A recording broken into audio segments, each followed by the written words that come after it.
tout le monde. Bruchim Habayim. Bezrat Hashem, bonne journée, Betzlacha. Avec Rabbeinu. Tous les jours, il faut, le Yitzhak nous disait, tous les jours, il faut parler de Rabbeinu. Il ne faut pas laisser un jour passer sans parler de Rabbeinu. Chaque jour, parler de Rabbeinu.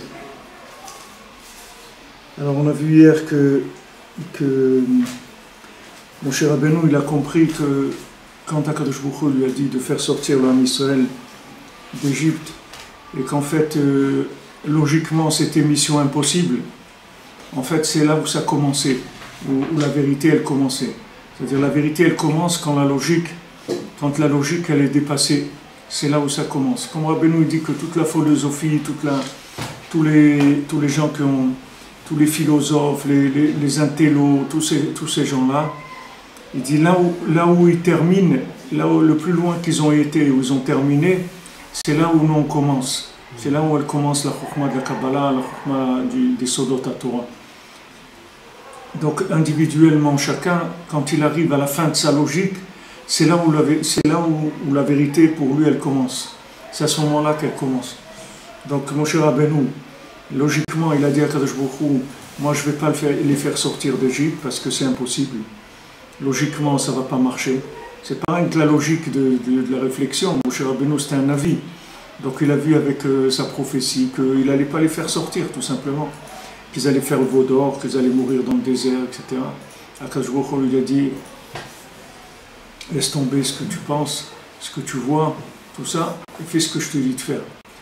Et il l'a fait, et ça a marché. Ça n'a pas marché d'après la logique comme y pensait mon cher Rabbeinu, mais ça a marché d'après ce que Hachem voulait, et comme il dit que les chemins d'Hachem, on ne peut pas les comprendre par la logique, c'est pas possible. Donc, mon cher Rabbeinu, il a compris ça. Et en fait, Hachem, il lui a donné les outils pour pouvoir, après, réparer que ce que lui croyait que c'était mission impossible. Lui, il a vu le veau d'or. Il a dit catastrophe, le veau d'or. Ça y est, c'est une catastrophe. Ça y est, Hachem, il va se mettre en colère, il va vouloir détruire, etc.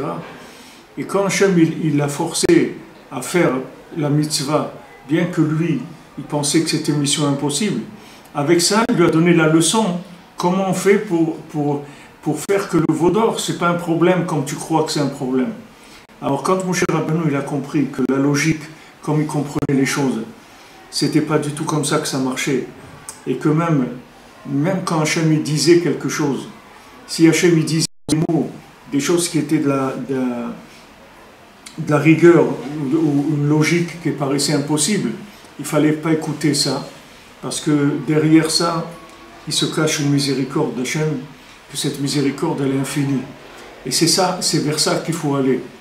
Et Hachem, il ne peut pas te dire qu'il t'aime tellement que toutes les avérotes que tu peux faire dans ta vie, c'est rien du tout pour lui. C'est rien du tout.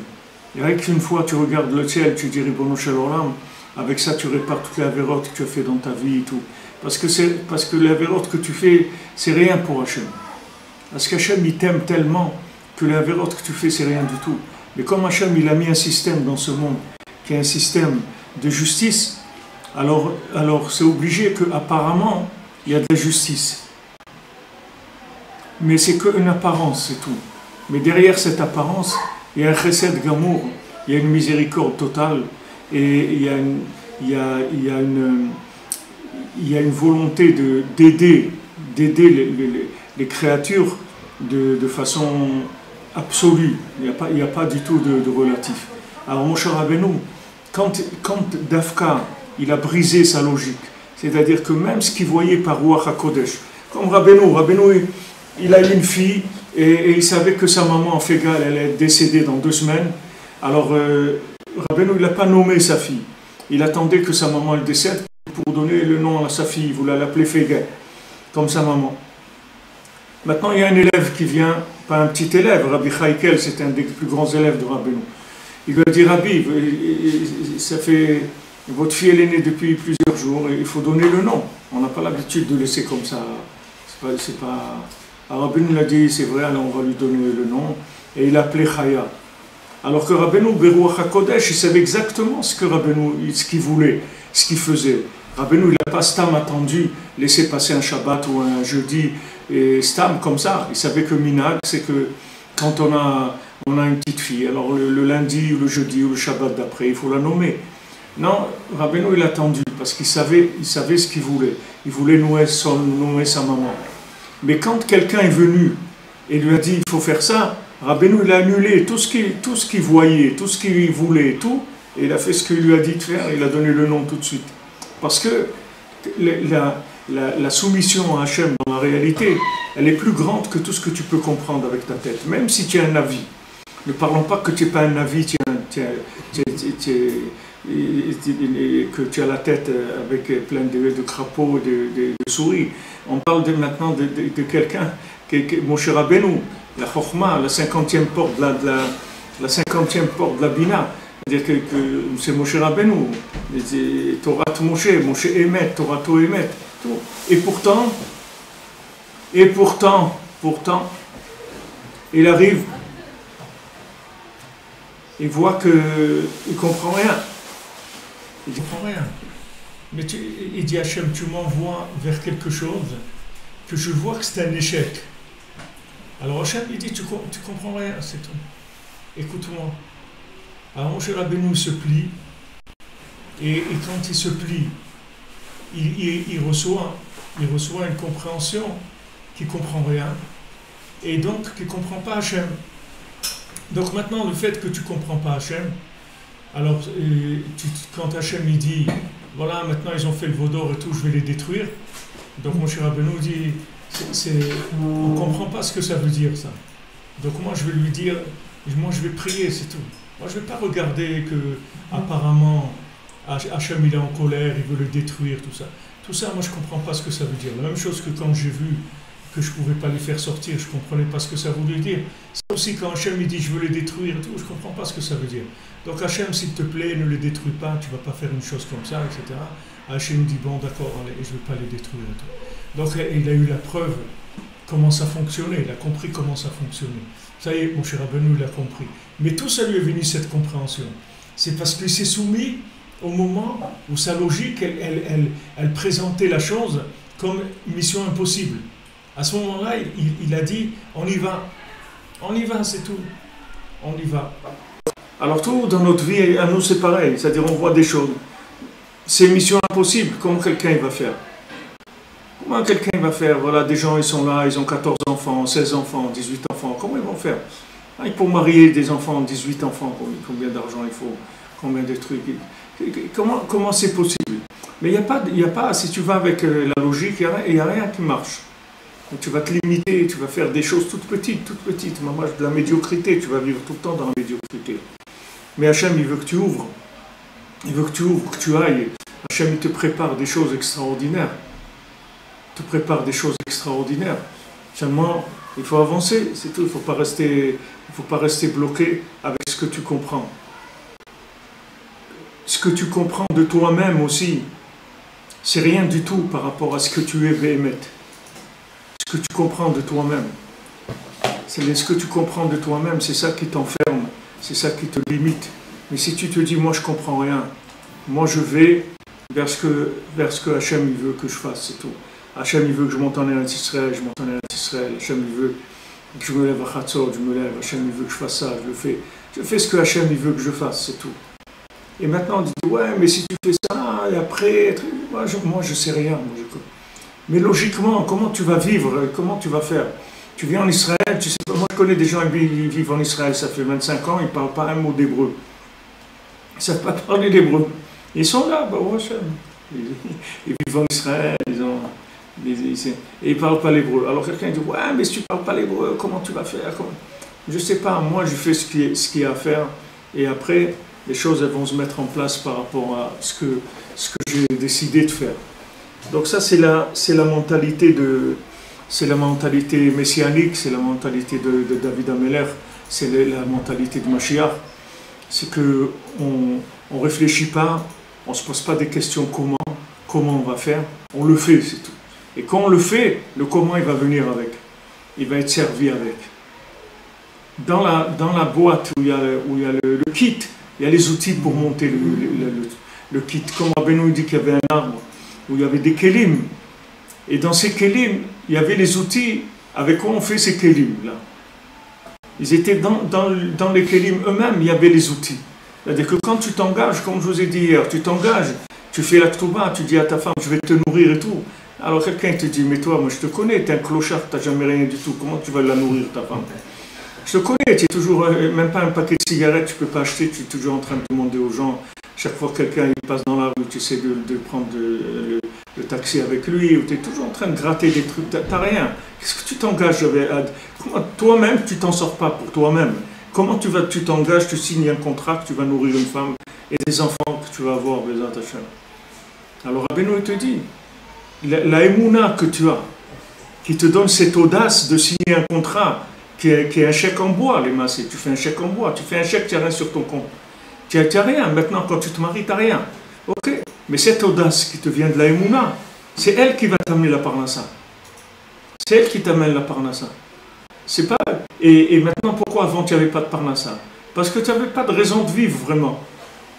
Tu n'as pas une vraie. Tu n'es pas responsabilisé sur ta vie. Ah, tu sais que tu peux trouver toujours un endroit où tu vas aller manger, tu vas un restaurant du cœur ou des trucs là, des trucs des étudiants, là, on venait, les restos U là, restos U, les trucs, tu vas toujours te trouver au gratter un truc pour manger, un copain à toi il va t'héberger pendant un mois, après il en a marre, tu vas trouver un autre. Tu n'as pas vraiment de raison de... Mais quand tu te responsabilises, tu dis à quelqu'un, voilà, je vais te donner, je vais te nourrir, je vais t'habiller, te donner ce que tu as besoin, ah ça y est, tu t'es responsabilisé, tu t'es engagé. Cette audace-là de l'engagement, c'est elle qui va te donner ce que tu vas... Alors ce principe-là, c'est à la base, on le voit chez Moshe Rabbeinu. Hachem, il lui dit, vas-y, c'est tout. Il dit, mais ça ne va pas marcher. Il dit, vas-y, ne pose pas de questions, vas-y. Et quand il s'est engagé dans ce qu'il lui a dit Hachem, contre toute logique, contre toute prophétie même, comme toute prophétie, il a compris comment ça marche, et ça y est. Après, il est arrivé au Met les Amito. Et Met, Hachem, il se met en colère, il fait les gros yeux. Et Met les Amito, Hachem, il rigole, et il nous fait des bisous, il est content. Et il nous dit, merci que vous avez fait le Vaudor. Je vous remercie parce que ça va me permettre de faire le Mishkan. Si vous n'aviez pas fait le Vaudor, jamais j'aurais pu construire le Mishkan. Puisque le Mishkan, c'est pour réparer le Vaudor. Donc merci, je vous remercie. Comme quelqu'un il a envie de s'acheter une nouvelle voiture, il ne peut pas l'acheter parce que sa femme va lui dire, mais quoi, elle marche très bien la voiture, tout ça. Alors un jour on lui vole la voiture, ou quelqu'un lui brûle la voiture, alors les gens ils disent, oh là, c'est terrible, ils disent, oh, catastrophe, ils m'ont volé la voiture et tout. Et après il s'enferme dans sa chambre, il danse, il dit, merci Hachem, qui m'ont volé la voiture, enfin je vais acheter la Mercedes. Ça y est, enfin je vais pouvoir acheter ma Mercedes, que j'attends tellement, mais avant je ne pouvais pas. Hachem c'est pareil, Hachem il dit, c'est Chazal qui dit ça, c'est pas moi, je ne vais pas oser dire des choses comme ça, c'est les Chachamim qui disent ça. Les Chachamim ils disent que le Vaudor en fait, il a été provoqué par Hachem, c'est Hachem qui l'a fait, qui nous a obligés à faire le Vaudor, parce qu'Hachem il voulait faire le Mishkan. Maintenant Hachem il ne peut pas faire le Mishkan si ce Mishkan ne vient pas réparer un problème. Donc il faut créer le problème, et comme ça après on peut arriver, on peut réparer. Mais s'il n'y a pas le problème, on ne peut pas réparer. Alors dans notre vie, chacun ce qu'on vit, c'est la même chose. Chaque fois qu'il y a des problèmes, chaque fois qu'on a un problème, qu'on tombe, qu'on s'éloigne, qu'on a des difficultés, etc. Tous ces problèmes-là, c'est que pour nous amener à une révélation plus grande d'Hachem. Plus grande, ça veut dire à sa miséricorde qui est plus grande. Parce que chaque fois qu'il va y avoir un problème, après tu as l'impression que le monde entier va s'arrêter, que ça y est, c'est terminé. Et tu vois qu'il n'y a rien qui s'arrête. Bon, Hachem, ça continue. Et tout marche et ça marche de mieux en mieux. Comment aujourd'hui avec les gens qui vivent en Eretz Israël, nous-mêmes qui sommes dans la Torah, à quel niveau on est, c'est une honte quand on voit les Chachamim il y a 2 ou 3 siècles, qu'est-ce que c'était? Je n'ai même pas parlé de 3 siècles, même des gens comme Rav Rakin, Rav Shalom ou Rav Gershon, quelqu'un hier m'a parlé de Rav Gershon, des gens comme ça, que ça n'existe même pas.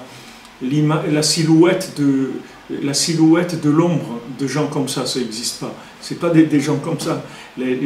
La silhouette de son ombre, il n'y a rien qui ressemble à ça. Et pourtant, on est là en Eretz Israël, il y a de la Torah partout, le kotel il est ouvert 24 heures sur 24, vous avez des Teilim, des Likutei Tfilot, vous pouvez faire une Boledut, vous avez Rabbi Shimon Bar Yochai, vous pouvez aller, vous voulez en Eretz Israël, d'un côté à un autre, il y a des yeshivot, des chadarim, de la Torah, de la kashrut, il y a Baruch Hashem, des fruits, des légumes merveilleux, du vin extraordinaire, tout ça avec les gens qui sont là, c'est des tocards, même les gens qui sont dans la Torah, parlons pas de ce qui est à Tel Aviv et des trucs qu'on ne peut même pas dire avec la bouche.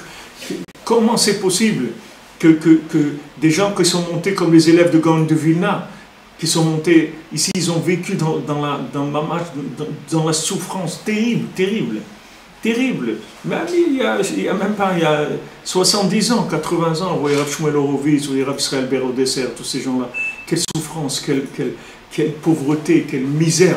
Il n'y avait pas d'eau à Jérusalem, ils n'avaient même pas de l'eau pour boire, ils n'avaient rien. Comment ça se fait maintenant que des tocards, ils ont plus que ces gens-là? Ces gens-là, c'est des tzadikim. Ils vivaient à un niveau extraordinaire. Il n'y avait rien. Et aujourd'hui, des tocards, des gens qui sont frappés de la tête complètement, Hachem, il leur donne parce que le système, il marche comme ça. C'est-à-dire, moins la logique, elle le permet, et plus Hachem, il révèle sa miséricorde. Plus ça va contre la logique, et plus Hachem, il est Rahman. Plus, parce que si tu dépasses la logique, Hachem, il peut rentrer en action directement. Comme Rabbeinu dit que quand Hachem, il juge quelqu'un, il sort toujours, il sort méritant. Ça n'existe pas que Hachem, il juge quelqu'un et qu'il ne sort pas méritant. Le problème, c'est que si maintenant, tu n'as pas affaire à Hachem, tu ne parles pas avec lui tous les jours, il y a des intermédiaires qui vont s'occuper de toi. Et ces intermédiaires-là, ils sont méchants. Parce que d'abord, ils sont jaloux de toi. Parce qu'ils voient que toi, comme Rabbeinu dit, quelqu'un il vient, il fait comme ça avec ses péotes, comme ça, il bouge un petit peu.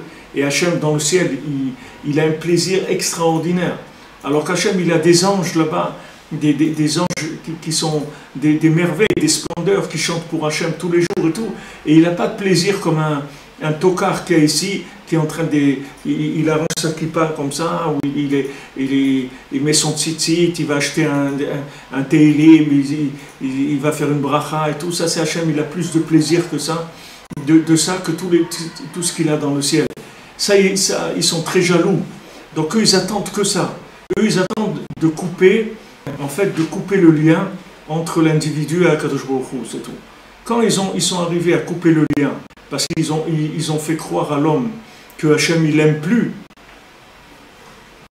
ils lui disent, mais regarde, tu as fauté, tu as fait des bêtises, tu crois qu'Hachem il t'aime plus du tout, Hachem il veut même pas te voir, c'est déjà un miracle que tu es vivant.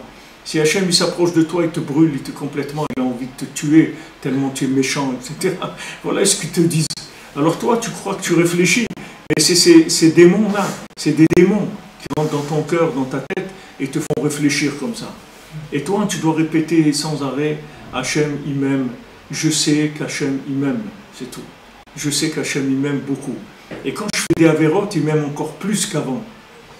Encore plus. Il a encore plus de rahmanout sur moi. Parce qu'il dit, regarde le pauvre, regarde le pauvre. Regarde le pauvre dans quoi il est tombé. Tellement il a le moral qui est bas, qu'il a été faire des bêtises et tout. Regarde le pauvre. Ça me fait de la peine. Ça me fait de la peine pour lui qu'il a le moral tellement bas qu'il va faire des bêtises. Comme Rabbi Nathan il rapporte dans l'Écouté à la honte, il dit que Melitzechad Mini Elef, il dit que Akadosh Baruch Hu, quand il y a quelqu'un qui vient devant le tribunal en haut, surtout quand c'est quelqu'un qui a un dossier chargé, alors il dit, messieurs, qui est-ce qui a quelque chose à dire contre cette personne-là? Alors tous les anges qu'il a créés, toutes les forces négatives et tous, ils viennent par milliers, par milliers. Il dit, celui-là, voilà ce qu'il faisait, voilà. Alors il accuse. Quand il dit, c'est bon, vous avez fini les accusations, maintenant, la défense, qu'est-ce qu'il a fait de bien? Eh bien, une fois, il est allé au kotel, et il y avait quelqu'un là-bas, il lui a dit, je vais te mettre les tefilines, tu es d'accord?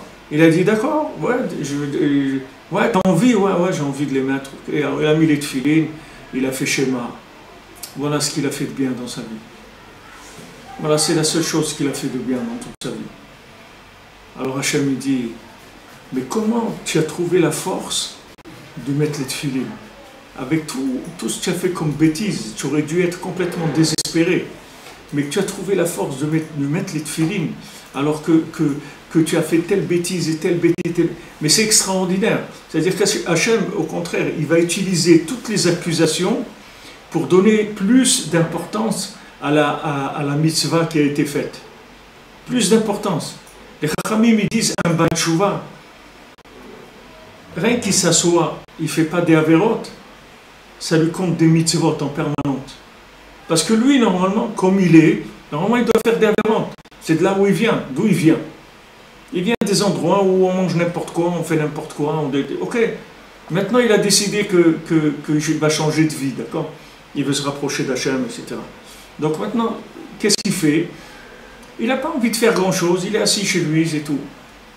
Il est assis chez lui, comme ça, il boit du café, des fois il lit un petit peu, des trucs, il fait un peu de tikkun klali, comme ça. Mais même s'il est assis, il ne fait rien, ça lui compte une mitzvah en permanence. Parce que normalement, sa nature, ça se fait de faire des avérotes. Et il ne fait pas des avérotes. Donc ça lui compte une mitzvah chaque seconde. Les gens, ils ne savent pas comment ça marche, le système.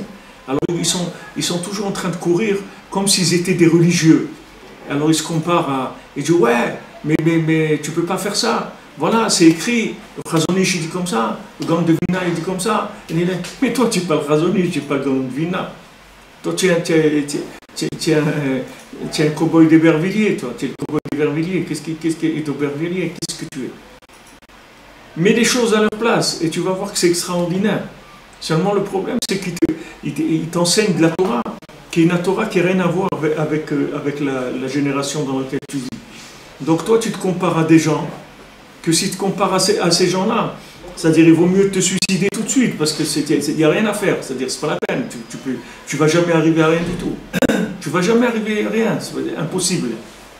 Mais si tu sais qu'il y a des rachamim, comme je vous ai dit, un Shabbat avec Rabbeinu, un Souda Shishit avec Rabbeinu, un Souda Shishit Breslev, un Kiddush Breslev avec Sipurim Asiot, un Shabbat à Ouman, ça compte 500 000 jeunes.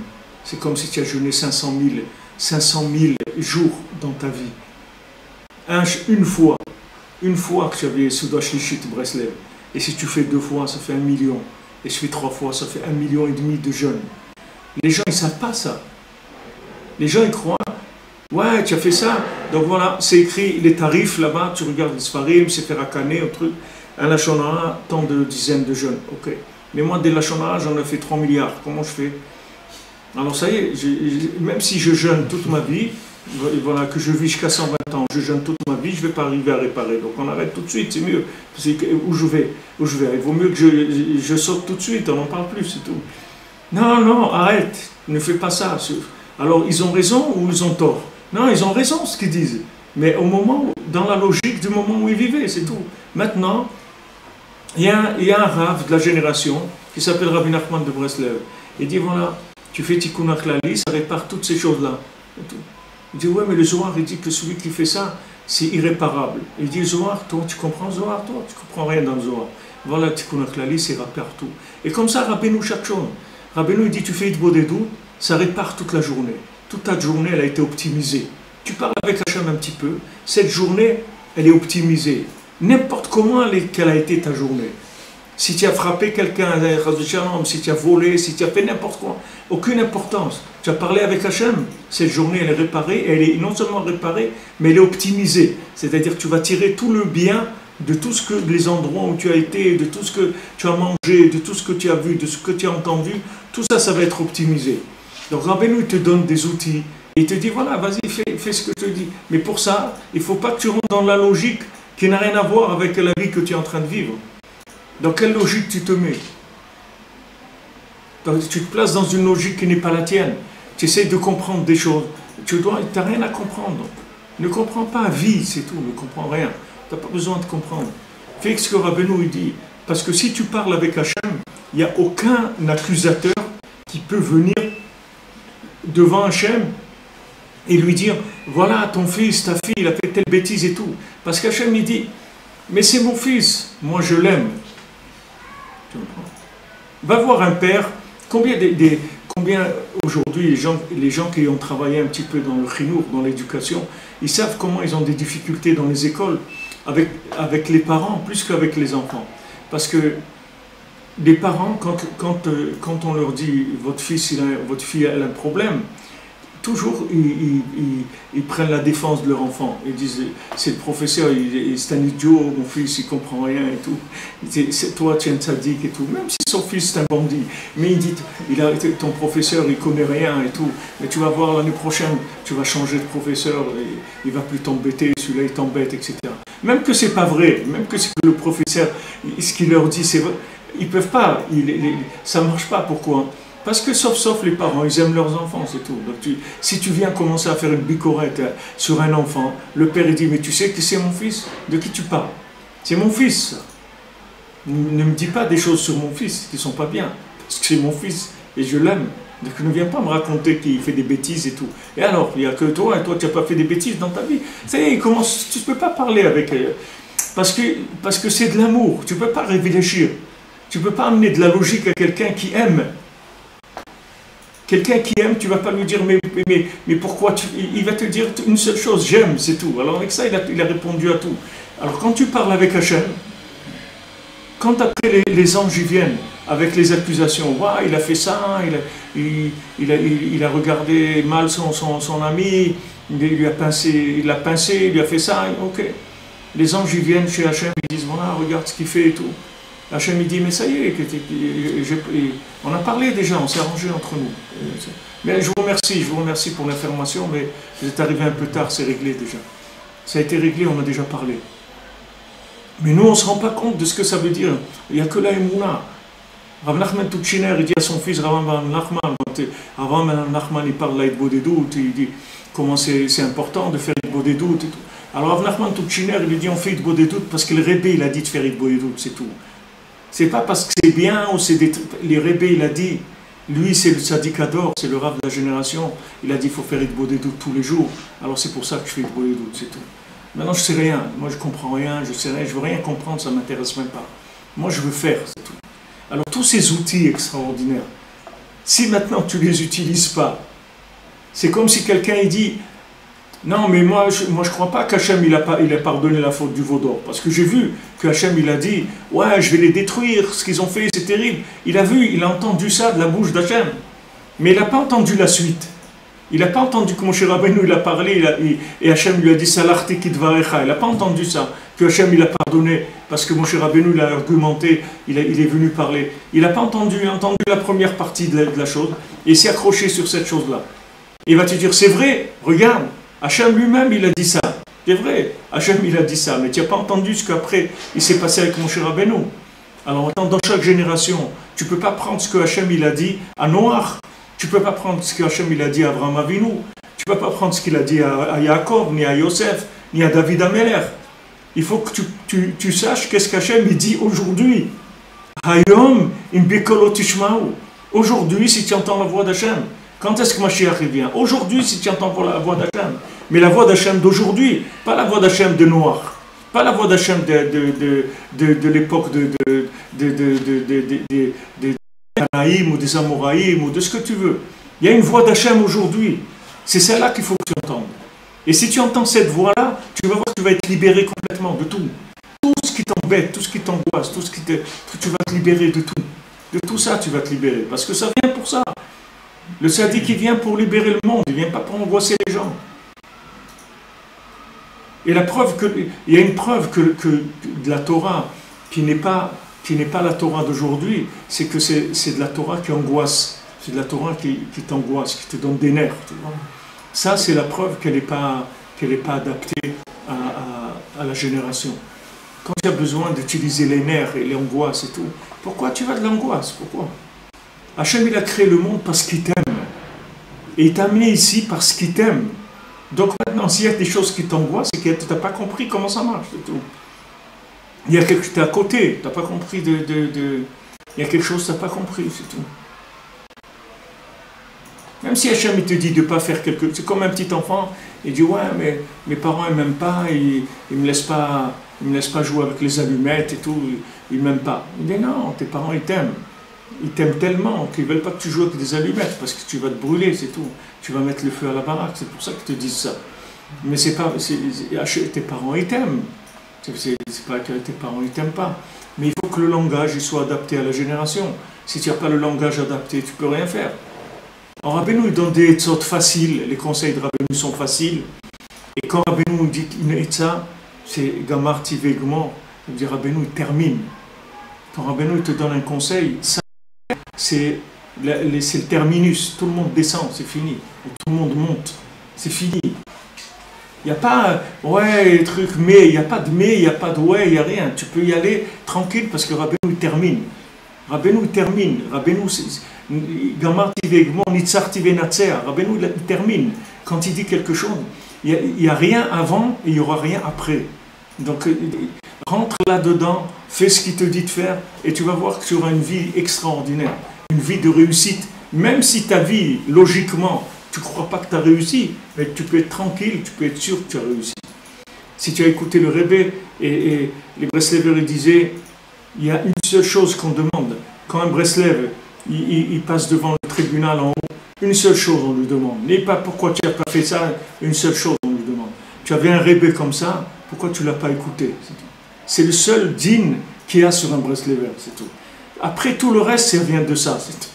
Tous les problèmes qu'il a eu, ça vient que de ça. On lui demande, tu avais un Rebbe comme ça, on a envoyé dans le monde un tzaddik comme ça, pourquoi tu ne l'as pas écouté? Comme ceux qui sont restés en Égypte, qu'est-ce qu'on va leur dire? On a envoyé Moshe Rabbeinu pour te délivrer. Pourquoi tu ne l'as pas écouté? Pourquoi tu ne l'as pas écouté? Il est venu, il t'a dit, voilà, on sort. On sort à minuit et truc, on y va, ça y est, on sort d'Égypte. Pourquoi tu ne l'as pas écouté? C'est la seule chose qu'on va te demander, c'est tout. Parce que toutes les bêtises, tous les problèmes que tu peux avoir dans ta vie, ils viennent rien que de ça. Quelqu'un qui écoute Rabbeinu, il n'a pas des problèmes. Et même quand il a un problème, c'est pas un problème. C'est pas un problème parce que ça a été traité par des autorités qui ont une maîtrise totale sur la rigueur. Rabbeinu, il a dit, les 24 tribunaux d'en haut, c'est moi. D'accord? Imagine-toi, ton père, il vient et te dit, tu sais, tu vois tous les tribunaux qu'il y a dans le monde, c'est à moi. Donc vas-y mon ami, t'inquiète pas. Quand tu as un problème, tu viens me voir, c'est tout. Rabbeinu dit, les 24 tribunaux qu'il y a en haut, c'est moi. Donc il n'y a pas quelque chose qui va passer dans un tribunal en haut si Rabbeinu n'a pas vu le dossier et que lui, il n'est pas d'accord. Si lui, il n'est pas d'accord, ça ne vient pas. Et si lui est d'accord, ça veut dire que c'est bien pour toi, c'est tout. Ah, maintenant, ça te fait mal aux pieds, aux oreilles, ou ton voisin, il met de la musique la nuit, ou bien il met des pots de banane en bas de l'immeuble, dans les escaliers. Ça, c'est... Tu comprends rien, c'est tout. Fais ce que tu as à faire. Mais si tu as un problème, sache que ce problème-là, il est passé déjà devant Rabbeinu. Rabbeinu, il sait exactement pourquoi tu as cette chose-là. Donc voilà, tu te libères, tu es tranquille. Tout ça, on voit chez Moshe Rabbeinu. On l'apprend de Moshe Rabbeinu, ce qu'il dit ici, Rabbi Nathan. Il dit שבוודאי כוונת השם יתברך לעונשם חס ושלום. C'est-à-dire que quand maintenant il voit le veau d'or et il voit que c'est le contraire, mamash, que Hachem il fait tous les miracles, sortis d'Égypte, tout ça, il nous donne la Torah. Et après, qu'est-ce qu'on fait, le veau d'or? Alors c'est sûr qu'Hachem il se met en colère et chas v'shalom il veut le détruire. Ça c'est les choses comme elles paraissent au premier niveau.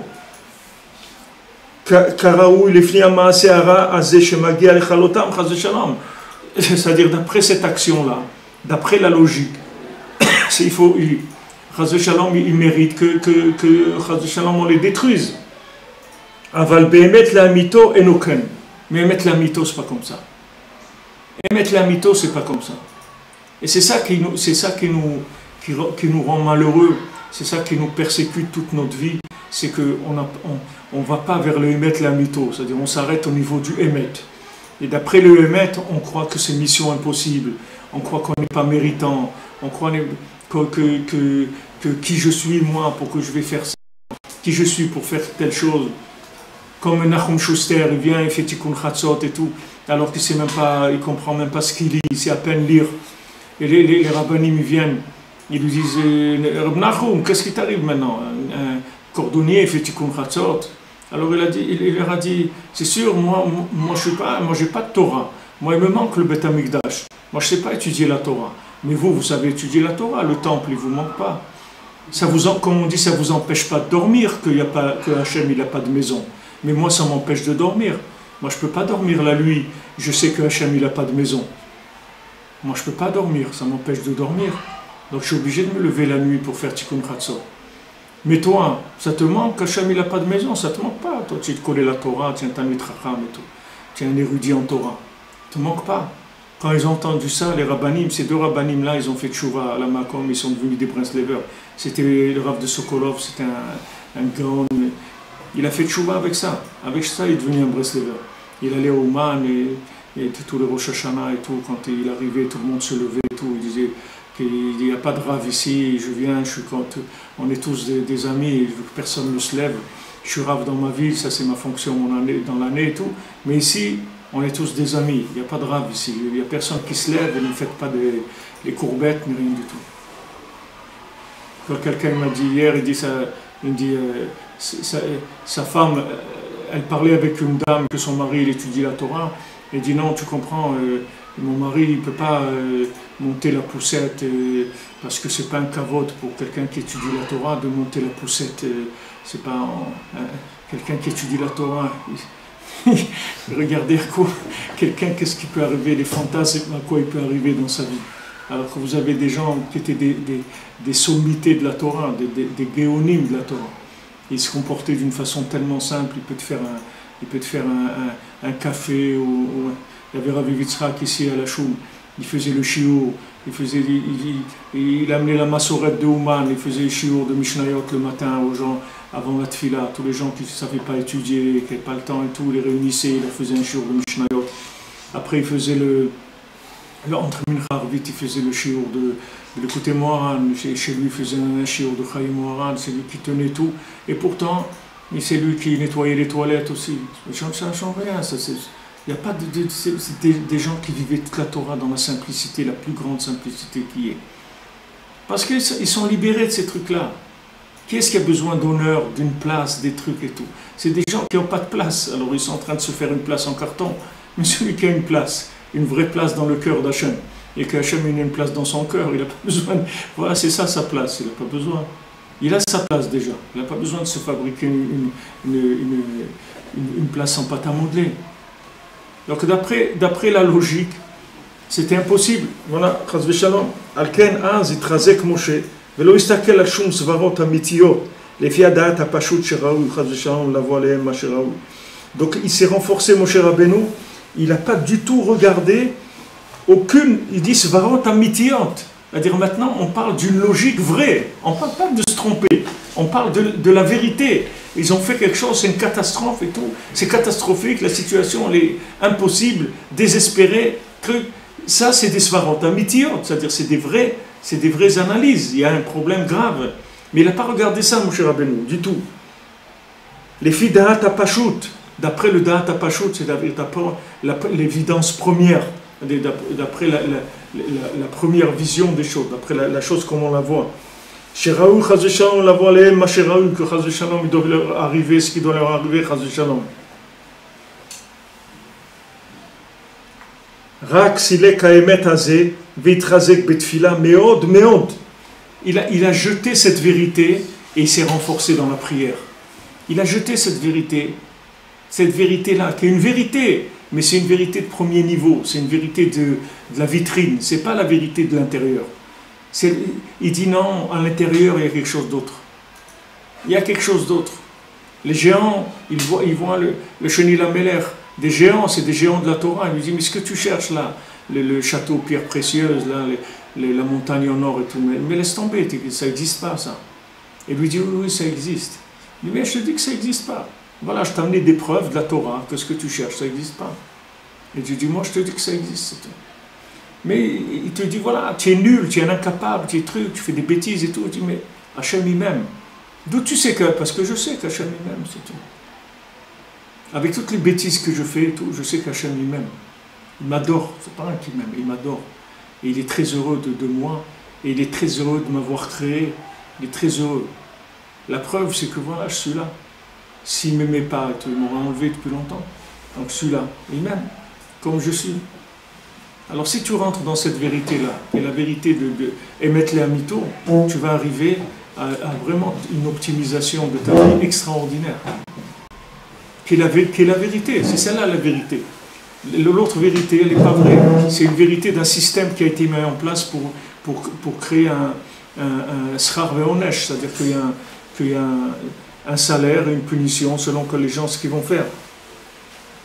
Raksilek ha'emet hazeh, ve'itrazek betfila meod meod. Il s'est renforcé dans la prière meod meod, c'est-à-dire beaucoup beaucoup. Ad shenechla, il est tombé malade tellement qu'il priait, Moshe Rabbeinu.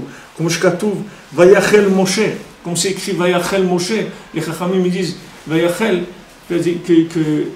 que vayachel, non, le mot vayachel ça veut dire espérer, c'est-à-dire attendre. Qu'on dit yachel, ça veut dire quelqu'un qui espère dans quelque chose, il attend quelque chose. Mais ça veut dire aussi la chambre cholée, il est tombé malade tellement qu'il a prié, Moshe Rabbeinu. Comme שדרשו חז"ל שירבה להתפלל כל כך עד שחזתו אכילו. Jusqu'à tellement il a prié jusqu'à qu'il en est tombé malade. ואז נתרצה השם יתברך למשה וינחם על הרע.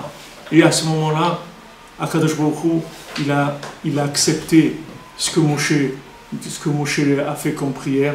Et Akadosh Baruch Hu, il s'est consolé, c'est-à-dire il s'est calmé, c'est-à-dire il a accepté l'action qu'ils avaient faite du veau d'or. Et à ce moment-là, Akadosh Baruch Hu lui a appris comment on fait la prière. Il lui a appris les 13 mesures de miséricorde. Shoshes Midot Shel Rachamim. Regardez tout ce que Hachem il a donné grâce au fait qu'il y a eu le veau d'or. Que s'il n'y avait pas eu le veau d'or, il n'y aurait pas eu le Mishkan, il n'y aurait pas eu Shlosh Esrei Midot Shel Rachamim. Regardez, quand ils disent les Rachamim, chaque fois que tu fais Shlosh Esrei Midot Shel Rachamim, jamais ça revient vide. Chaque fois que tu fais Hachem El Rachum Vechanun, jamais ça revient vide. Toujours ça réussit à faire descendre de la miséricorde, ça arrange des problèmes. Regardez les secrets que Hachem il a révélé à Moshe Rabbeinu parce qu'il y a eu ce problème-là du veau d'or. Et s'il n'y avait pas eu ce problème-là, il n'y aurait pas eu cette révélation-là. On n'aurait jamais connu Hachem sous cet angle-là. Si Hachem il nous aurait punis, alors on l'aurait connu sous l'angle de quelqu'un, un Dieu qui punit les gens s'ils ne font pas ce qui est bien. On n'aurait pas connu Hachem sous son nom, qui est un nom de miséricorde totale. Il y a d'autres noms, comme il a dit avant. Il y a Elohim, il y a Shaddai, il y a beaucoup de noms. Il y a 7 noms d'Hachem. Mais il y a Yud Kei Vav Kei, que Hachem, il a une miséricorde totale. Miséricorde totale. Ça, c'est le vrai nom d'Hachem. Maintenant, pour connaître son vrai nom, il faut que tu dépasses les situations dans lesquelles tu peux l'appeler par un nom qui n'est pas son vrai nom. Parce que tu vas croire que, ouais, il m'est arrivé ça, parce que j'ai fait ça, j'ai fait telle bêtise, alors à cause de ça, voilà, il m'est arrivé. C'est pas vrai, c'est pas vrai.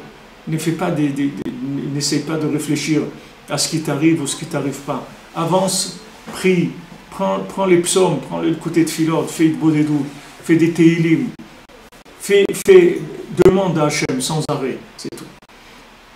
À la fin, ta prière, elle va percer comme les avions là, qui percent le mur du son. Ta tefila, elle va percer le mur de l'imagination, de la logique. Ta tefila, elle va percer ce mur-là. Et un jour, tu vas t'approcher de ce mur, tu vas voir que c'est un mur en papier. Il n'existe même pas. Que toute ta vie, tu as eu peur de ce mur-là, alors que c'était un morceau de papier, c'est tout. Ce mur, il n'a jamais existé. C'est un morceau de papier, tout le Baal Shem Tov, tu le pousses, tu vas voir qu'il n'y a rien. Il n'y a pas de mur. Et ce mur, il était imaginaire. Pourquoi il était imaginaire? Parce que tu as donné des attributs à Hachem qui ne sont pas ses attributs. Et tu l'as appelé sous un nom qui n'est pas le sien, le véritable nom d'Hachem. C'est un nom juste qu'on appelle Shem HaKinouï, un nom qui manifeste juste un comportement d'Hachem. Mais ce n'est pas la véritable nature d'Hachem. Ce n'est pas sa véritable intention dans la création du monde. Sa véritable intention, c'est la miséricorde totale. Totale dans tous les cas. Dans tous les cas, il n'y a aucune erreur, il n'y a aucune faute qui peut résister à la miséricorde d'Hachem. Donc c'est vers ça qu'il faut aller. Donc toi, tu dois prier. Tu dois prier parce que quand tu vas prier, ça va te donner... quand tu vas établir un contact, ça va te donner la conscience que Hachem t'aime. C'est ça qui va te faire dépasser la tristesse qui vient après la faute. Le Baal Shem Tov il dit que ce que le Yetzirah veut, c'est pas que tu fasses des avérotes. Tout ce qui l'intéresse, c'est qu'après la avéra, tu es cassé. C'est ça qui l'intéresse, c'est que tu sois cassé. Lui veut que tu sois cassé. Maintenant, quand tu vas faire des bêtises, la logique, elle va te montrer que tu es cassé. Je me rappelle quand j'étais petit une fois, j'avais peut-être 7 ans ou 8 ans, j'ai pris la voiture de mon père, je suis monté et je voulais rouler avec, alors j'ai défait les fils qu'il y avait dans le truc pour démarrer, la starter, je ne sais pas comment ça s'appelle, on démarre. Le démarreur. Alors j'ai défait les fils là-bas et j'essayais de les connecter ensemble pour voir si ça ne marchait pas pour démarrer, etc. Après mon père, il est venu, il a voulu démarrer, ça ne marchait pas parce que j'avais défait les fils et tout. Alors tu n'es pas bien, tu as fait une bêtise et tout. Mais après ton père il te fait un sourire, ça y est, c'est fini tout ça. C'est rien, c'est pour ça que tu dois faire Hitbodedut. Pourquoi Hachem il vient parler avec Adam Arishon? Il lui dit Ayeka, où tu es Adam Arishon? Parce que Rachid dit parce que Hachem il avait peur que Adam Arishon il se sent tellement mal après qu'il ait fauté qu'il ne parle plus avec Hachem, qu'il se fâche avec Hachem. Il dit s'il se fâche avec moi, c'est sa fin, c'est terminé. Alors, tout est terminé. Ça c'est pire que tout. C'est pire que d'avoir mangé de la connaissance du bien et du mal. C'est pire que tout s'il arrête de me parler. Donc Hachem lui-même il est venu lui parler pour rétablir le contact. Hachem il savait où il est, il dit où tu es. Hachem il sait où il est. Hachem c'est le GPS de tous les mondes. Comment il a besoin de demander à quelqu'un où tu es? Il sait très bien où il est. Mais il voulait parler avec lui. Il voulait parler avec lui parce qu'il avait peur.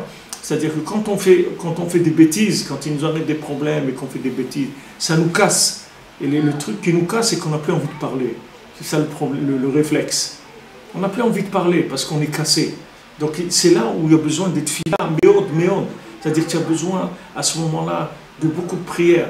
Alors si tu n'arrives pas à faire Hitbodedut, tu prends le Teilim, tu prends l'écouter de philo, tu prends ce que tu veux et tu lis, même s'il n'y a pas de cœur, s'il n'y a rien. Mais tu lis, tu dis les mots, tu dis, pour reprendre le contact, pour pas que le contact il se coupe. Parce que le contact il est coupé dans ta tête, c'est tout, mais le contact il n'est jamais coupé. Le contact il n'est jamais coupé. Tant qu'on parle, il y a toujours une possibilité de réparer. Quand est-ce qu'il n'y a plus de possibilité de réparer? C'est qu'on ne parle plus. Les gens, c'est pareil. Quand les gens ne se parlent plus, on ne peut rien faire. Tant que les gens ils se parlent, on peut toujours réparer. Mais quand ils ne se parlent plus, ça y est, on ne peut rien faire. Parce que la situation, elle se fige complètement. Alors Moshe Rabbeinu, il te dit, regarde, prie, regarde moi ce que j'ai obtenu. Je n'ai pas regardé que la situation, logiquement, c'est un désastre, c'est une catastrophe. C'est la catastrophe la pire qu'il y a eu dans le monde. Que Hachem nous a donné la Torah et on a craché dessus comme ça, on s'est comporté tellement mal par rapport à la Torah qu'Hachem nous a donnée. C'est une situation catastrophique. Il te dit, regarde pas ça, continue à prier, augmente la prière. Tu te sens loin, tu es cassé, augmente la prière. Parce que quand tu vas augmenter la prière, tu vas prendre conscience de la miséricorde d'Hachem et ça va te faire dépasser ton problème. Et tu vas dépasser l'angoisse, tu vas dépasser cette pression que tu sens, cette sensation de quelqu'un qui a fauté, qui a fait des bêtises, etc. Quand tu vas parler avec Hachem, ça va te créer le lien qui va régénérer l'amour. Ça va régénérer l'amour. Et après ça y est, tout est réglé. Le problème, il est dans ta tête, c'est tout. Mais il n'y a pas de problème. Il n'y a pas un vrai problème. Le problème, il est que dans ta tête, c'est tout. Et maintenant, pour le sortir de ta tête, tu n'as pas de possibilité. La seule possibilité que tu as, c'est d'établir un contact avec Hachem, de parler avec lui. Et tu parles avec lui tout le temps, il faut parler avec Hachem. Ne t'arrête pas de parler avec Hachem. Tu marches, tu sors, tu fais 20 mètres, tu fais 10 mètres. Tout ce que tu fais, tu parles avec Hachem. Dès que tu as une possibilité, tu parles avec Hachem. Dès que tu es libre comme ça, un moment, tu dis à Hachem, voilà, Hachem, je t'aime, je ne sais pas comment te remercier sur tout ce que tu m'as donné. Baruch Hachem, je suis en Eretz Israël. Baruch Hachem, je connais Rabbi Nachman. Baruch Hachem, j'étais à Ouman. Baruch Hachem, j'ai fait Tikkun HaKlali. Baruch Hachem, je passe des Shabbatot avec des Shabbatot de Breslev, que ça compte 500 000 jeunes. Baruch Hachem, merci pour tout ça. Merci pour les tefilines, merci pour le talit, merci, c'est merveilleux ce que tu me donnes. C'est merveilleux. Et j'aimerais avoir ça et ça parce que j'ai besoin d'une maison plus grande, j'ai besoin des vêtements neufs, j'ai besoin de ça, j'ai besoin que ma femme soit contente, que mes enfants ils étudient la Torah. Il y a tellement de choses que tu peux parler avec Hachem sans arrêt. Plus tu vas établir le contact avec Hachem, plus tu vas prendre conscience de sa miséricorde. Et quand tu prends conscience de sa miséricorde, ça te fait dépasser toutes les angoisses qui sont intermédiaires, qui sont fictives en fait, qui ne sont pas la véritable nature d'Hachem. La véritable nature d'Hachem, c'est que de l'amour. Maintenant, si tu arrives à dépasser ta logique, et tu ne peux pas dépasser la logique si tu ne parles pas. Il faut que tu parles pour dépasser la logique. Comme si tu t'es disputé avec quelqu'un. Ok. Même si le ton est monté, il y a eu même des gestes, on a jeté une casserole par terre, n'importe quoi. Okay. Si maintenant tu parles, tu vas voir que tout ça, ça va partir. Tout ce qui est resté là, le choc de la violence de la situation, elle va disparaître complètement. Si tu parles. Parce que si tu parles, si tu veux arriver à régénérer la vitalité du contact, et tout ce qui est venu abîmer le contact, ça va disparaître. Mais il faut parler. Que ce soit avec ses proches, avec sa famille, avec ses enfants, il faut parler. Si un enfant, il parle à la maison, c'est un signe de santé mentale, de santé émotionnelle. Un enfant qui parle. Il ne faut jamais faire taire un enfant. Jamais il faut faire taire un enfant. Il faut toujours le laisser parler. Toujours, quand il parle, même s'il parle beaucoup, il te saoule, il te raconte des trucs, il ne faut jamais le faire taire. Parce qu'en fait, quand il parle, c'est comme nous quand on parle avec Hachem, c'est la même chose. C'est le même principe. En fait, quand il parle, c'est juste pour se rassurer que tu es là, tu es avec lui, tu vois. Tu es avec lui, tu l'aimes, tu vois. C'est ça qu'il veut. C'est pour ça qu'il te parle tellement. Mais si Ras Shalom, un enfant, il ne parle plus à la maison, ça veut dire que c'est plus là où il cherche. C'est plus là où il cherche. Il a compris qu'ici, il n'y a pas d'amour. Qu'ici, il n'y a pas de... C'est pas là où il va trouver son... Alors, il va parler avec d'autres endroits, pour se lier avec d'autres endroits. Mais il ne peut plus parler parce qu'il a perdu la confiance. Il faut laisser parler un enfant. Plus un enfant il parle, plus ça veut dire qu'il y a une santé extraordinaire, une santé mentale, une santé du cœur. C'est très très important, un enfant qui a envie de raconter tout ce qu'il vit et tout. Quand il vient à la maison, il veut raconter des choses. Voilà, il y a eu ça. Ma mère, elle est à Shalom, toujours elle nous parlait, toujours. Elle parlait, même quand on était plus grand, quand on avait 14-15 ans, on commençait à faire des bêtises, à rentrer à 3-4 heures du matin et tout. Ma mère, elle était toujours là, en train de m'attendre. Un café, un truc, ça va mon fils, et truc. Jamais un mot, jamais. Il est tard, quand tu rentres tard, qu'est-ce que tu fais? Jamais. Un café, un truc. Alors mon fils, comment ça va? Et tout. Et on parlait. Si tu parles, jamais tu vas t'éloigner. Le lien, il ne t'éloignera jamais. Parce que si tu parles avec tes parents, tu sauras toujours qu'il n'y a personne au monde qui t'aime comme tes parents. Personne au monde ne fera pour toi ce que tes parents ils vont faire pour toi. Parce que la miséricorde que tes parents ils ont pour toi, elle est naturelle. Elle vient du fait que tu viens du cerveau de ton père. C'est-à-dire que tu es une partie, tu es une goutte du cerveau de ton père. Rabbi nous dit c'est Ahava shebedaat. Et Ahava shebedaat et Ahava shebemidot ou beyamim. Il y a un amour qui est dans les midot, dans les jours.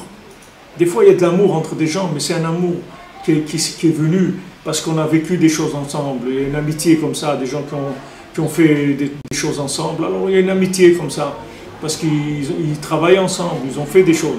Mais il y a un amour profond qui vient de l'essence même, qui est absolu.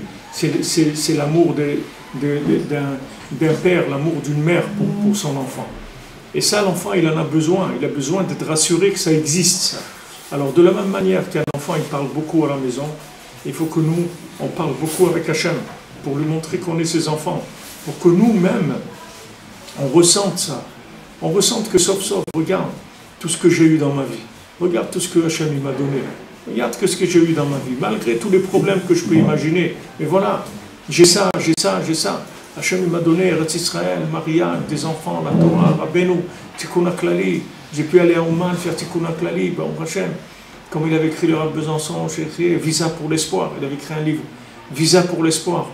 C'est le visa pour l'espoir, Ouman. C'est-à-dire, ça y est, tu as ton visa pour l'espoir éternel, c'est fini. Tu ne fais plus partie des désespérés. Tu ne fais plus partie des los desesperados. Tu ne fais plus partie des désesperados. Tu fais partie des gens qui savent que Rabbi Nachman jamais va les abandonner. Ça y est, il est tranquille. Il a un appui. Il a un appui de quelqu'un de très très très fort. De quelqu'un qui est très introduit en haut. Donc c'est fini. Les angoisses, les trucs, c'est fini ça. C'est fini. Alors les gens disent, ouais, mais quoi, tu as été à Ouman et quoi, après tu fais ce que tu veux et tout. Ça veut dire que c'est ce que je veux. Ça veut dire que je fais ce que je veux. C'est quoi, tu sais, je fais ce que je veux. Même si je fais des bêtises, pourquoi j'ai envie de les faire, ces bêtises-là? Quand je fais les bêtises, après je demande qu'on me donne qu'on me donne une médaille de la Légion d'horreur. Je n'ai pas été demandé une médaille de la Légion d'horreur. Quand j'ai fait des bêtises, je n'ai pas envie de les faire. Mais je suis fou, qu'est-ce que tu veux que je fasse? C'est pas de ma faute, je suis fou. Ce que je vois, ça me rend fou. Ce que je mange, ça me rend fou. Ce que j'entends, ça me rend fou. Tu manges des colorants, des trucs et tout, ça te rend fou. Voilà, ils ont fait une école en Autriche. Non, pas en Autriche, en Australie. Ils ont fait un essai dans une école. Et ils ont formé les enfants à ne pas manger tout ce qui est des colorants, des trucs et tout. Ils leur ont fait des cours et ils disent là-bas, ils ont fait un reportage, ils disent comment c'était difficile aux enfants pour s'habituer. Et après, tu vois que les enfants, ils reconnaissent tout de suite, ils prennent le paquet, ils voient, ah, c'est colorant, un truc et tout, alors je ne mange pas. Et ils les ont habitués à manger que des trucs qui sont sains. Il dit qu'au bout de quelques semaines, l'école, elle a changé complètement. Il n'y avait plus d'enfants qui étaient punis, il n'y avait plus d'enfants qui avaient des problèmes de concentration. Tout ça s'est réglé. Ça a pris quelques semaines. Rien que pas le régime alimentaire. Donc tu manges des trucs qui te rendent fou déjà. Ce que tu manges, ça te rend fou. Ce que tu entends, ça te rend fou. Tu entends celui-là, tu vois des politiciens, ils sont fous. Ils accueillent chez eux des terroristes. Ils leur donnent je ne sais pas si c'est en Norvège ou en Suède, ils ont amené des immigrés, je ne sais pas, c'est de Syrie. Alors ils ont fait un programme de tireurs d'élite. Et tous ceux-là, ils sont venus s'inscrire et ils ont dit, mais c'est extraordinaire de voir leur intérêt pour ça, pour être tireurs d'élite. Alors ils ont donné en subvention pour qu'ils n'aient rien à payer. C'est-à-dire qu'ils leur apprennent à être tireurs d'élite gratuitement. Mais espèce d'idiot, tu ne sais pas que c'est toi qui va te mettre une balle dans la tête, tu ne peux pas comprendre ça. Mais ça, de voir des trucs comme ça toute la journée, ça rend fou après. De voir des contradictions toute la journée, ça rend fou. Ce que tu manges, ça te rend fou. Ce que tu entends, ça te rend fou. Ce que tu vois, ça te rend fou. Comment tu veux après être un homme normal? C'est-à-dire la norme du Rambam. Comment tu veux être dans une norme comme ça? Qui est-ce qui peut venir se comparer à nous là où on vit aujourd'hui? On vit dans de la folie en permanence. Qu'est-ce que tu veux nous demander? Et bon, Hachem, dans cette folie-là, on arrive à faire une Bodedut, on arrive à Tikkun HaKlali, on arrive à faire une Tzedaka, on arrive à aller à Ouman. Dans cette folie-là, c'est ça qu'il faut regarder. C'est pas le gars, tu dis, ouais, il va à Ouman et après il fait des bêtises. Mais c'est le contraire. C'est comment maintenant un bonhomme qui vit dans un monde de fous, il a trouvé la force pour aller là-bas, pour aller faire un Tikkun HaKlali. Il ne s'est pas désespéré. C'est ça qu'il faut que tu dises. C'est pas le contraire. Alors les gens te disent, ouais, les gens ils vont au man et tu les vois, ils croient que ça fait quelque chose. Mais la vraie tchouva, c'est pas ça que c'est la vraie tchouva. Tu es dans un asile. C'est quoi la vraie tchouva? Tu vis dans un asile, ok. C'est quoi la vraie tchouva? Il y a des vrais, il y a rien que des fous aussi. Qu'est-ce que ça veut dire la vraie tchouva? La vraie tchouva, il n'y a pas de vraie tchouva. La tchouva, c'est là où on est, c'est tout. Que le fait que maintenant, quand on a une possibilité, on se rapproche d'Hachem, alors on le fait. Il y avait ici un Français, un Baal Tchouva, qui était là. Alors il était avec nous. Bon, il est venu après en Eretz Israël, il était là, il venait un peu à Breslev et tout. Après, il a commencé à aller aussi à l'église là de, je sais pas, arménienne. Alors, il est venu voir un Rav Scherter, un Rav ici de Breslev, il lui a dit, ouais, voilà, je sais pas, je viens ici, prier à Breslev et tout, ça me fait plaisir, mais je vais aussi à l'église arménienne, des trucs. Alors, Rav Scherter lui dit, regarde, quand tu as envie, tu viens ici, c'est avec nous, c'est tout, bon, on prend pas, il n'y a pas de problème. Il lui a pas dit quoi, l'église arménienne, il a dit il sait, lui-même, à son niveau, le Rav le plus grand et tout, lui-même, il sait qu'il est fou, par rapport à un Rav qui avait il y a 50 ans. Chacun à son niveau, il sait qu'il a des contradictions. Donc maintenant, il voit quelqu'un, il est là, à Breslev, il prie à Breslev, il va au Kotel, après il va à l'église arménienne, après il fait des trucs, après il mange pas kasher, après... Quelqu'un m'a dit, il était dans une communauté en Amérique, où ils sont réunis pour faire Shabbat ensemble, un Shabbat nifla avec le kiddush, tout nifla. La seule chose qu'il y avait, c'est que le manger n'était pas kasher. C'est-à-dire, ils n'avaient pas ce lien du manger kasher. Mais Shabbat, oui, ils voulaient faire Shabbat ensemble et donner le temps du Shabbat et tout, mais le manger n'était pas kasher. Maintenant, si tu vois, si tu prends cette situation-là, tu l'as fait analyser par quelqu'un qui a vécu il y a un siècle, il voit un truc comme ça, mais il vient, il les fracasse les gens, il prend une truc de baseball, il va commencer à les taper. Comment vous faites Shabbat avec du manger pas kasher? Mais les gens ils sont fous aujourd'hui. Dans cette folie-là, il ne faut pas regarder qu'ils ne mangent pas kasher, il faut regarder que Baruch Hashem ne mangeait pas kasher. De toute façon, il aurait mangé pas kasher là où il est. Mais maintenant, il a fait Shabbat. Ils sont réunis, ils ont fait Shabbat avec la prière, ils ont lu dans la Torah, ils ont chanté et ils ont fait un Shabbat. Ils ont appelé le nom Shabbat. Maintenant, le manger n'est pas kasher, ok. Laisse ça maintenant trotter. C'est tout ce qu'il y a. C'est-à-dire que le manger n'est pas kasher, ça détruit toute la chose. Pas du tout. Pas du tout. Maintenant, ils ont fait Shabbat. Il y a un problème, c'est que le manger n'est pas kasher, ok. Avec un Shabbat, 2, 3, 4, 5, après ils vont manger kasher aussi. Mais si maintenant tu prends ce côté-là, qui est une absurdité totale, c'est vrai. Tu dis à un bonhomme, attends, déjà tu fais Shabbat et tout, mais essaie de manger kasher. Non, il ne peut pas. Ça, oui, il peut, et l'autre, il ne peut pas. Alors maintenant, si tu lui amènes des contradictions et tu appuies dessus, tu vas l'exploser, le bonhomme. Nous, on vit dans des contradictions permanentes. Et il faut les gérer, c'est tout. Comment tu les gères? C'est uniquement si tu passes dans un niveau de conscience de la miséricorde de Hachem, que tu peux vivre tranquillement. Sinon, tu vas vivre angoissé. Et même si tu fais semblant que ça va et tout, mais tu es angoissé au fond de toi parce que tu sais que tu as des contradictions. Il faut que tu dépasses ça. Que tu saches que Hachem, il t'aime. Et que ces contradictions ne viennent pas de toi. Ces contradictions, elles viennent que tu es empoisonné. Tu manges du poison. Tu manges de la nourriture qui te frappe dans la tête, qui te rend fou. Comme quelqu'un qui prend des drogues et des trucs. Cette nuit au mikvé, à 3h du matin, il y a deux gars, quand je viens pour rentrer, il y a deux gars qui viennent et ils me disent fais-nous rentrer, on va payer. Alors un dit à l'autre tu te rappelles, demain on va venir payer. Bon, je savais qu'ils ne vont pas venir payer ni rien. Ils étaient sous tous les deux, ils étaient dans un état aussi, c'était pas des gens tellement reluisants ni rien. Bon, je dis regarde, moi je peux pas te faire rentrer parce que ici les gens ils veulent pas qu'on fasse rentrer des gens comme ça.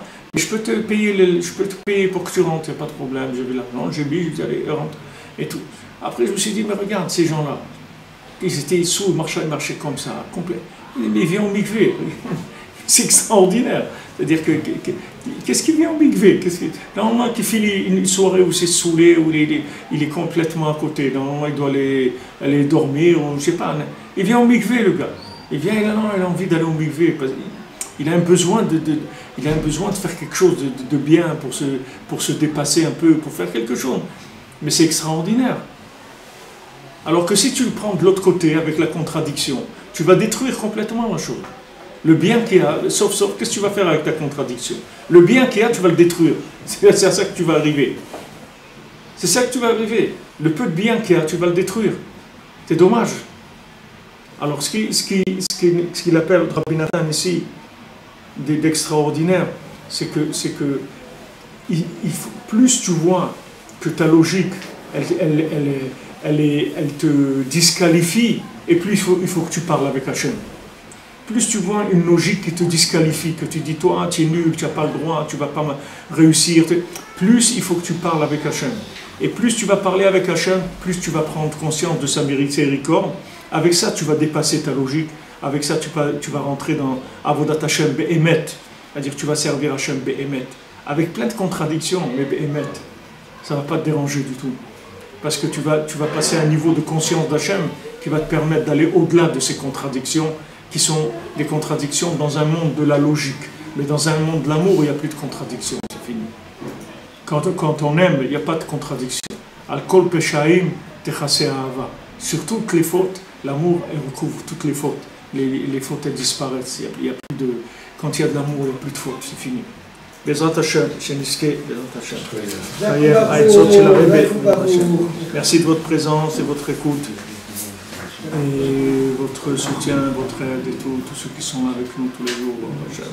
Avec le Mishkan, beaucoup qui sont engagés à aider. Ashrechem, Ashrenu, Yatzlacha.